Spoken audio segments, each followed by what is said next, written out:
नमस्कार, आज हम बात करेंगे कि जब आप सेविंग करते हैं तो उसमें क्या-क्या आपके फैक्टर्स होते हैं और कहाँ-कहाँ आप सेविंग कर सकते हैं। हम जब भी जॉब करते हैं, अर्निंग करते हैं, कहीं से भी सोर्स ऑफ इनकम होती है, तो हमारा पहला पर्पज़ होता है कि अपने जो भी एक्सपेंसेस हैं उनको अफ़ोर्ड करना और फिर दूसरी बात आती है अगर उसमें कुछ बचता है तो हम सेविंग करना पसंद करते हैं। तो सेविंग करने से पहले हमें ये पता होना चाहिए कि हम कहाँ-कहाँ, किस-किस चीज़ में सेविंग कर सकते हैं। आज हम इस बारे में बात करेंगे और सेविंग के कौन-कौन से और अच्छे तरीके हो सकते हैं जिससे हमें अच्छा रिटर्न मिल सके, ठीक है? तो देखिए सेविंग और इन्वेस्टमेंट का एक डिफरेंट तरीका है। सेविंग हमें सिर्फ़ बैंक्स के बारे में बताया गया था कि अगर पैसा बचता है, तो उसे आप बैंक में रख दीजिए और बैंक आपको इंटरेस्ट या रेट या ब्याज देगा, तो उस पे आपको फ़ायदा होगा और उसमें आपका पैसा बढ़ता रहेगा। लेकिन अब ऐसा प्रेज़ेंट समय में बिल्कुल भी नहीं है और आपको ऐसा लगता है कि बैंक्स आपको पैसा देंगे बना करके, तो बिल्कुल भी ये बात भूल जाइए। आने वाले समय में ये बैंक्स आपसे फंड रखने के या अकाउंट खोलने के भी चार्जेज़ लेंगे और उनमें आपको अपनी पूँजी जो है ना, मेहनत की कमाई को भी समय-समय पर वो डिडक्ट करते रहेंगे यानी काटते रहेंगे। जैसा कि अभी हो रहा है वर्तमान में। आपने देखा होगा पिछले कुछ समय से हमारे बैंक्स जो है ना हमारे मिनिमम अकाउंट बैलेंस मेंटेन न करने के कारण हमारा पैसा काट रहे हैं, ठीक है? और बहुत सारे ट्रांज़ैक्शंस पे हमें चार्ज लगते हैं और ये हमारे लिए ठीक नहीं होता है।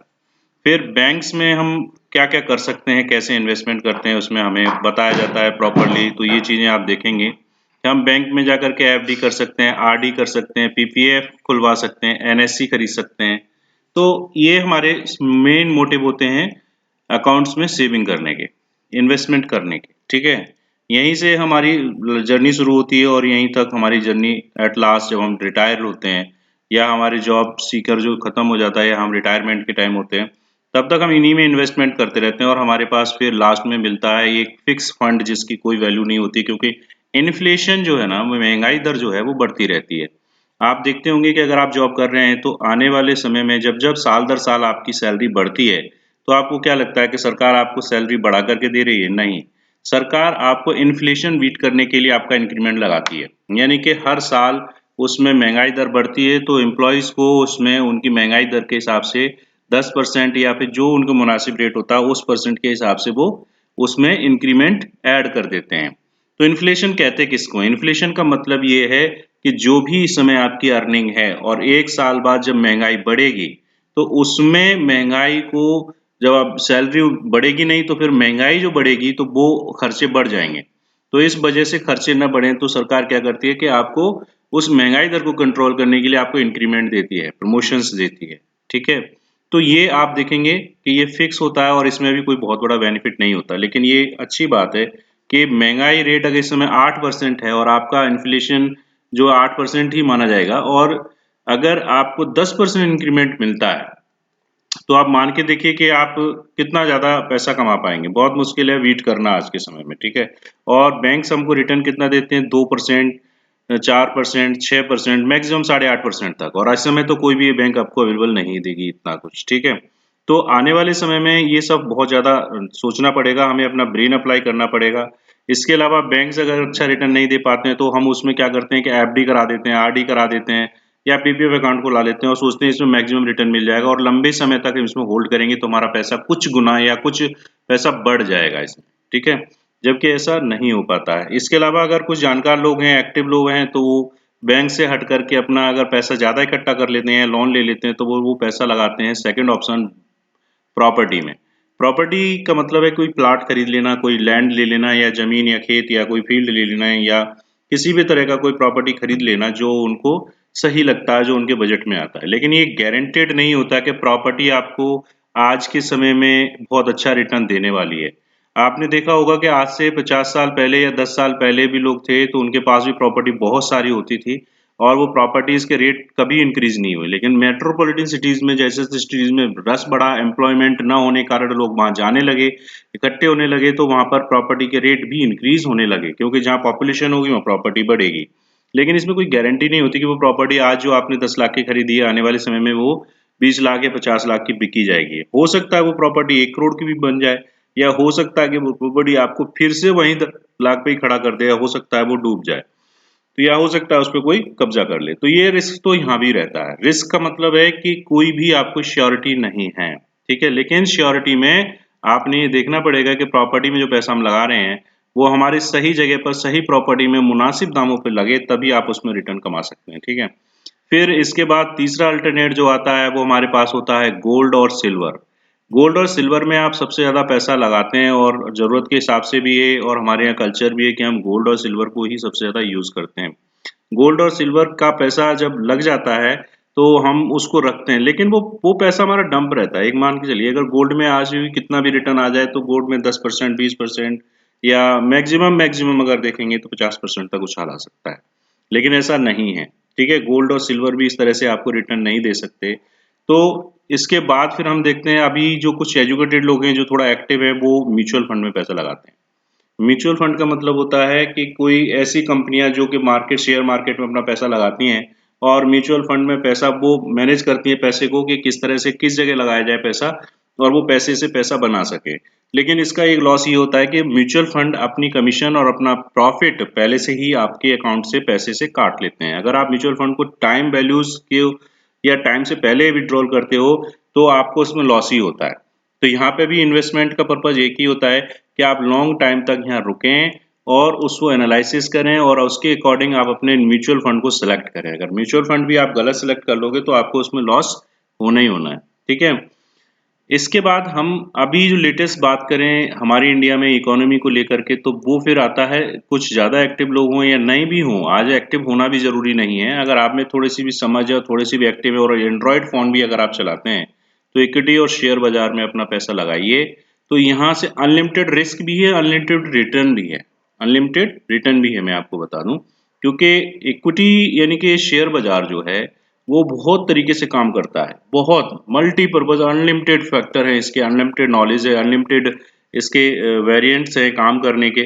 आपको एक सिंपल सा मैं फंडा बताता हूँ कि अगर आपको समझ में आ जाए, तो मैं कुछ नहीं करना है आपको कि अगर एक देखिए कि मार्केट में अगर यहाँ जाएँगे, बैंक में जाएँगे तो एफडी, आरडी और पीपीएफ और एनएससी खरीदने के लिए आपको वहाँ एक सेविंग बैंक अकाउंट खुलवाना पड़ेगा, उसमें अपना फंड डालना पड़ेगा और तभी आप आरडी, एफडी और पीपीएफ में इन्वेस्टमेंट कर सकते हैं।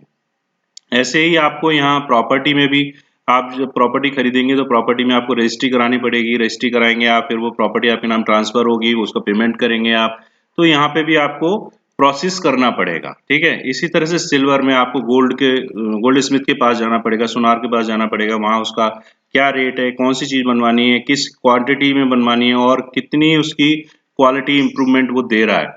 तो ये चीज़ आपको मेहनत यहाँ भी करनी पड़ेगी, ठीक है ना?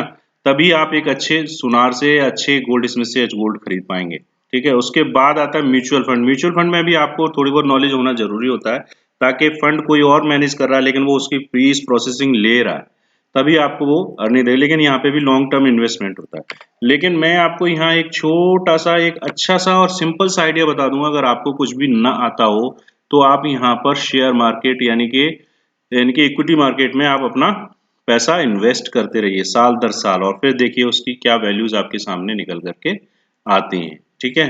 तो मैं आपको बता दूं कि अब हमारे पास कितने तरह के इन्वेस्टमेंट टूल्स हो गए। नंबर एक, बैंक्स में आकर आरडी और एनएससी पीपीएफ कर सकते हैं, प्रॉपर्टी कर सकते हैं, इसके अलावा आप गोल्ड और सिल्वर खरीद सकते हैं, म्यूचुअल फंड दे सकते हैं और फिर अगर लास्ट में अगर देखें तो सबसे हाईएस्ट और टॉप और ये एकदम हॉट मार्केट अगर कहेंगे तो वो है इक्विटी और शेयर मार्केट, ठीक है? इक्विटी कहिए या शेयर मार्केट कहिए, एक ही बात है। यहाँ पर आप अगर अपना पैसा इन्वेस्टमेंट करते हैं तो रिस्क भी है, आपका मैक्सिमम रिस्क है लेकिन मैक्सिमम रिटर्न भी है। 1000 गुना भी हो सकता है, 1 लाख गुना भी हो सकता है और करोड़ों में भी आप जा सकते हैं। लेकिन यहाँ बैंक्स में आपको फिक्स 2%, 4%, 6% और प्रॉपर्टी में आपने 10 लाख की प्रॉपर्टी खरीदी है तो 20 लाख की हो जाएगी, मैक्सिमम 30 लाख की हो जाएगी, ठीक है? अगर चांस रहा तो। और फिर इसके बाद आप देखेंगे गोल्ड और सिल्वर में आपको कुछ परसेंट आपको रिटर्न बेटर मिल सकता है, नहीं कोई ज़रूरी नहीं है, हो सकता है 10 साल तक 20 साल तक वो प्रॉपर्टी, वो गोल्ड और सिल्वर जो है आपके गहने जो घर में बने पड़े हैं वो वैसे ही पड़े रहें, उनका कोई यूटिलाइजेशन नहीं, उनकी वैल्यूज़ नहीं। जब सुनार को आप बेचने भी जाएंगे तो उसमें भी वो काट पीट करके आपको उसी लेवल पे ला देगा और फिर उसे आपको कोई प्रॉफिट नहीं होने वाला है। तो गोल्ड खरीदना भी लोग प्रेफर नहीं करते हैं, ठीक है? ज़रूरत के हिसाब से गोल्ड खरीदना ज़रूरी है लेकिन फिर भी इन्वेस्टमेंट के पर्पज़ से गोल्ड खरीदना ठीक नहीं।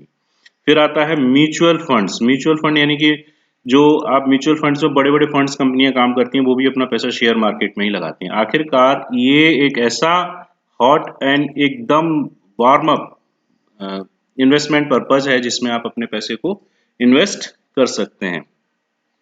तो यहाँ पर आपको मैं बता दूं कि इसमें आप देखेंगे तो यहाँ हमने सारे प्रोसेस किए हैं। देखिए, बैंक में अकाउंट खुलवाया, प्रॉपर्टी के लिए रजिस्ट्रेशन करवाया, गोल्ड के पास गए, गोल्ड वाले ने देखा। इसी तरह से शेयर बाजार में भी शेयर खरीदने के लिए आपको अपना एक अकाउंट खुलवाना पड़ता है, जिसको कहते हैं डीमैट अकाउंट। डीमैट अकाउंट खोलने के लिए आप ऐसे समझिए कि जैसे कि सभी बैंकों पर एक संस्था नजर रखती है, उसे कहते हैं RBI, reserve bank of India. इसी तरह से डीमैट अकाउंट खोलने के लिए ब्रोकर इन मार्केट में अवेलेबल होते हैं। उन ब्रोकर्स कंपनीज में जाकर के नजर जो रखता है या रजिस्ट्रेशन जिनका करता है वो करता है सेबी। सेबी इन सभी को अपने अंडर में रखता है और सबका रजिस्ट्रेशन करके उन्हें मार्केट में अवेलेबल कराता है कि वो आपके सभी के अकाउंट इन्वेस्टर्स के खोल सके। ठीक है, तो इसी में से हम कुछ आज ब्रोकर्स के बारे में बात करेंगे, कौन कौन से ब्रोकर्स हैं और क्या अच्छे ब्रोकर्स हो तभी आप शेयर मार्केट में अब जा करके अपना इन्वेस्टमेंट या अपना पैसा लगा सकते हैं। अदरवाइज डायरेक्ट आप शेयर किसी कंपनी का नहीं खरीद सकते। ऐसे मान के चलिए कि कोई कंपनी है, उन कंपनियों की मार्केट है, ठीक है, और उस कंपनी वहां पर बहुत सारी कंपनियां बिकती हैं जिनको हम शेयर कहते हैं। कंपनियां खरीद लीजिए या शेयर खरीद लीजिए, बात एक ही है। तो शेयर को ही हम स्टॉक कहते हैं, स्टॉक को ही हम शेयर मार्केट कहते हैं। तो आप देखेंगे हमारे पास एक डीमैट अकाउंट खोलने का एक स्टॉक कार्ड के नाम से एक ब्रोकर है, ठीक है। इनको 3 स्टार रेटिंग प्रोवाइड की गई है टिकर टेप के जरिए। फिनोलॉजी जो कि प्रिंजल कामरा की वेबसाइट है और उनका अपना एक ग्रुप है जो ये काम करता है, ठीक है। अब देखेंगे स्टॉक कार्ड इस समय इंडिया का लेटेस्ट और सबसे अच्छा 1999 से ये काम कर रहे हैं डिस्काउंट ब्रोकर के तौर पर। और यहाँ देख लीजिए ये डिस्काउंट ब्रोकर हैं, ये डिपॉजिटरी हैं और सीडीएसएल में हमारे इंडियन एक्सचेंज में हमारे यहाँ ये रजिस्टर्ड है, ठीक है। इनकी एक और बात बता दें हम आपको, ये प्रोडक्ट बास्केट भी अवेलेबल कराते हैं। क्या है, जब आप देखिए फ्री ऑफ अकाउंट खोलेगा इनका, कोई पैसा आपसे नहीं लेते हैं, ठीक है। इक्विटी, कमोडिटी, करेंसी, फ्यूचर और ऑप्शन, इन कम से कम 5 डेरिवेटिव्स में वो आपको खरीदने और बेचने की सुविधा उपलब्ध कराते हैं। इनके ब्रोकरेज प्लान क्या है वो मैं बता दूं आपको। ब्रोकरेज प्लान क्या है, एक तो ये है कि इनके जो ओपनिंग चार्जेस हैं यानी अकाउंट खोलने के चार्ज हैं बिल्कुल फ्री हैं, लेकिन साल भर में एक बार फीस ये लेते हैं अकाउंट मेंटेनेंस की, वो होती है 300 रुपीज, जो आपके अकाउंट से ऑटोमेटिकली डिडक्ट हो जाया करेगी। नहीं होगी तो फिर आपको नोटिस या फिर वो ईमेल के जरिए सूचित करेंगे, तो आप उसे मेंटेनेंस चार्जेस में प्रोवाइड करवा पाएंगे साल में एक बार। फिर आता है कॉल और ट्रेड चार्जेस, वो जब हैं कि जब आप कोई कॉल और ट्रेड करना चाहते हैं तो उसमें ये 20%। अदरवाइज ब्रोकरेज चार्जेस उनके बिल्कुल जीरो हैं। कब, इक्विटी डिलीवरी ब्रोकरेज, अगर आप कोई भी शेयर खरीद करके लॉन्ग टाइम तक उसमें रखते हैं अपने अकाउंट में तो उसका चार्जेस बिल्कुल जीरो है, ठीक है। इक्विटी इंट्राडे ब्रोकरेज जो है बिल्कुल भी नहीं है, वो है ना के बराबर 15 रुपए पर ट्रेड। अगर आप रोज डेली ट्रेड करते हैं तो 15 रुपए के सेगमेंट के हिसाब से ट्रेड लगेगी आपको, इससे ज्यादा बिल्कुल भी नहीं लगेगी। इसके अलावा मार्जिन, मार्जिन का मतलब होता है कि हम कितना उस समय लोन ले सकते हैं जब मार्केट में ट्रेडिंग करते हैं। मार्जिन समझने की बात यह है कि कुछ लोग उसमें मार्जिन 4% ही देते हैं, 4 टाइम देते हैं, लेकिन यहाँ 33 टाइम तक मार्जिन देते हैं इंट्राडे के लिए ही। बहुत ज़्यादा है, आपको बहुत कम पैसे लगा करके ट्रेडिंग यहाँ कर सकते हैं। इसके अलावा इन्होंने अपना स्टॉक ब्रोकरेज चार्जेस कैलकुलेटर भी दिया हुआ है और प्लेटफॉर्म्स यहाँ अवेलेबल करा दिए हैं उन्होंने, ठीक है। स्टॉक कार्ड मोबाइल एप्लीकेशन आपको मिल जाएगी, मोबाइल में इनकी एप्लीकेशन डाल लीजिए और फिर आप मोबाइल में एप्लीकेशन डाल करके अपनी जो ट्रेडिंग है या इन्वेस्टिंग है वो कर सकते हैं, ठीक है।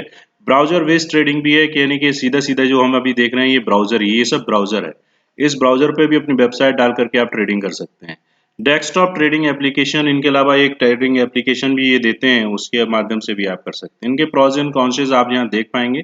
और इसके बाद आते हैं एडिशनल फीचर्स क्या हैं इनके। एडिशनल फीचर्स में आप देखिए मार्जिन फंडिंग भी है इनकी, मार्जिन अगेंस्ट शेयर्स भी है और उसके एसएमएस अलर्ट भी आपको प्रोवाइड करते हैं। इसके अलावा फ्री ट्रेडिंग कॉल्स भी देते हैं। ये 3-in-1 अकाउंट है इनका और ये बहुत अच्छी कंपनी है इस समय मार्केट में और सबसे ज़्यादा इन्फॉर्मेशन इनके प्लेटफॉर्म पे अवेलेबल होती है। दिखा देते हैं हम आपको, ये है हमारा लॉगिन प्लेटफॉर्म, देखते हैं करके यहाँ पर।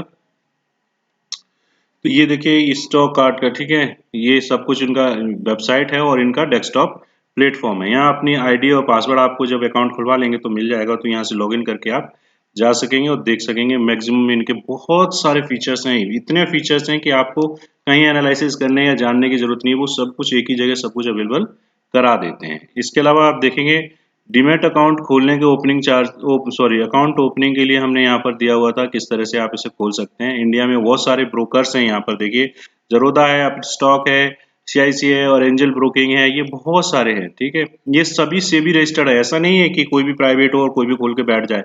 इसमें स्टॉक कार्ड भी है, यहाँ से आप देख सकते हैं पूरी डिटेल, ओपनिंग गाइड वगैरह। फ्रिक्वेंटली आस्क्ड क्वेश्चंस भी आप यहाँ कर सकते हैं, ठीक है। ब्रोकरेज कैलकुलेटर इनका स्टॉक कार्ड का दिया हुआ है, बता देते हैं आपको कि अगर एक क्वांटिटी 100 शेयर खरीद रहे हैं आप और उसकी प्राइस है 1000 रुपये, तो आप यहाँ देखेंगे बाय और सेल पर कैलकुलेट कर सकते हैं आप, ठीक है। तो ये देखिए कैलकुलेट आ गया इंट्राडे में, ठीक है। लगभग इतना टर्नओवर होगा इनका और इतना पर ऑर्डर होगा, 15 रुपये पर ऑर्डर ही लगेगा। इसके अलावा कुल टैक्सेस मिला करके एनएससी एक्सचेंज जीएसटी मिला के 24 रुपये 29 पैसे होंगे, जो कि इतना पैसा आपका बनेगा। फिर इनका डेरिवेट डिलीवरी में आप देखेंगे तो जीरो ब्रोकरेज, यानी कि खरीद के डाल दीजिए 10-20 साल तक तो आपका कोई चार्जेस नहीं लगने वाले हैं यहाँ पर, ठीक है। ब्रोकरेज चार्जेस बिल्कुल भी नहीं है, लेकिन आपके एक्सचेंज चार्जेस वगैरह जो भी हैं वो लगेंगे यहाँ पे, वो लगना चाहिए और हर जगह हर ब्रोकर लेता है, इसमें कोई बड़ी बात नहीं है, ठीक है। तो 10-15 रुपये में कोई बड़ी बात नहीं है। ऑप्शन में भी देख लीजिए कैलकुलेटर यहाँ दिखा रहा है, तो ये सब आपको कैलकुलेट करने का भी बहुत अच्छा तरीका दे रहे हैं। अगर आप भी चाहते हैं कि अपना इन्वेस्टमेंट शेयर बाजार में करें तो आप इसको खुलवा लें, और डीमैट अकाउंट खोलने के लिए आप हमारे नीचे दिए गए डिस्क्रिप्शन में इसका लिंक दे दिया गया है, वहाँ से आप इसको इजीली खोल सकते हैं। ओटीपी बेस्ड है, आधार कार्ड, पैन कार्ड और इसके अलावा बैंक की स्टेटमेंट या कैंसिल चेक लगेगा, जिसे आप अपने डॉक्यूमेंट्स अब खुद अपलोड कर सकते हैं अपने सिस्टम से। अगर फिर भी आप नहीं कर पाएंगे तो फिर आप हमें कॉल कर सकते हैं हमारे दिए गए नीचे नंबर पर, और आप हमसे मदद ले सकते हैं। और हमारी कंसर्न टीम मुंबई से भी आपकी और दिल्ली से इसमें आपको कॉल बैक करके आपके फीडबैक और आपकी मदद करने के लिए तत्पर है। आप वर्किंग आवर्स में कभी भी हमें कॉल कर सकते हैं।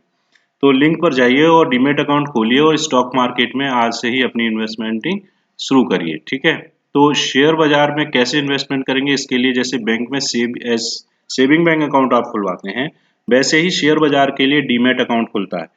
तो वो आप लिंक में डिस्क्रिप्शन दिया हुआ है, वहां से खुलवा लीजिए। और रजिस्टर्ड है सेबी का, घबराने की जरूरत नहीं है किसी भी तरह की। ओटीपी आपके बेस्ड होंगे और आधार पैन कार्ड की आपकी कॉपीज इंस्टॉल अपलोड होंगी, उसमें आपके साइन और की एक कॉपी जाएगी, उसके साथ में आपका बैंक का एक पासबुक या कैंसिल चेक फोटो अपलोड होंगे। बस अगर आप नहीं कर पाते हैं तो आप हमसे भी मदद ले सकते हैं। थैंक यू वेरी मच आज के लिए। फिर भी किसी प्रकार की मदद चाहिए तो आप हमें कमेंट्स करके बताइए, और किस तरह के वीडियो आप चाहते हैं, इन्वेस्टमेंट और शेयर सेलेक्ट करने का तरीका क्या है, और किस तरह से हम कंपनीज को देख से एनालिसिस कर सकते हैं, तो उसके बारे में हम वीडियो बनाएंगे। आप हमसे कमेंट्स करके रिप्लाई करिए। इस वीडियो को ज़्यादा से ज़्यादा शेयर करिए और लाइक करिए, ताकि दूसरे लोगों को भी इसमें इन्फॉर्मेशन मिल सके। हमने अपने कुछ वीडियोस में बताया है कि किसी शेयर को अगर आप खरीद के 20 साल तक रखते हैं तो आपको कितना बड़ा रिटर्न बन सकता है। तो इसके लिए आपको हमारे लास्ट में आपको वीडियोस का लिंक मिल जाएगा। Thank you very much.